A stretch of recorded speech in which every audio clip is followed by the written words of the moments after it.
Welcome to my YouTube channel ABS creation. নমস্কার সবাইকে। তো সবাই কেমন আছেন? একটা ছোট শর্ট ভিডিও নিয়ে আসলাম। কিছুদিন ধরে আমার ছেলে বলতেছে মায়ের মন্দিরে যাবে।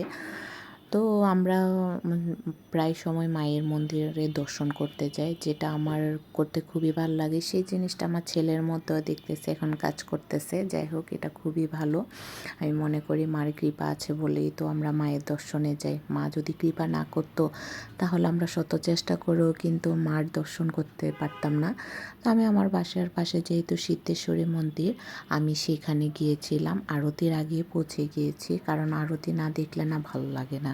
মায়ের আরতি দেখতে এত যে ভালো লাগে, তখন একদৃষ্টে মায়ের দিকে তাকিয়ে আমার চোখ থেকে পানি ঝরে, কেন জানি না।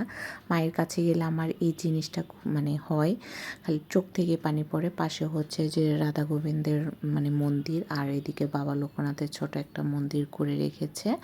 আর এখানে কিন্তু ওই দিন মনসাপূর্তিও পাঠ হচ্ছিল। আর আমি হচ্ছে যে একটু পুজো দিয়েছিলাম, যেহেতু বিজয়ের জন্য। ও কিছুদিন অসুস্থ ছিল, যাকে এখন মায়ের কৃপায় অসুস্থ, যার জন্য আমি একটু করে পূজা দিয়েছি। এখানে মনসাপতি পাঠ হয়েছে, মানুষজন ছিল। তো এরপরে মন্দিরে প্রসাদ নিয়ে আমি চলে গিয়েছিলাম একটু শপিং করতে। সাথে হতে আমার না এখানে আসলে হচ্ছে মাশরুম চপটা না খেলে ভালো লাগে না। খেয়ে দিয়ে হালকা শপিং করে বাসার উদ্দেশ্যে রওনা দিয়েছি। তো আজকে শর্ট ভিডিও এখানে। ভালো থাকবেন, সুস্থ থাকবেন, আর আমার চ্যানেলটা সাবস্ক্রাইব করে দিবেন। টাটা।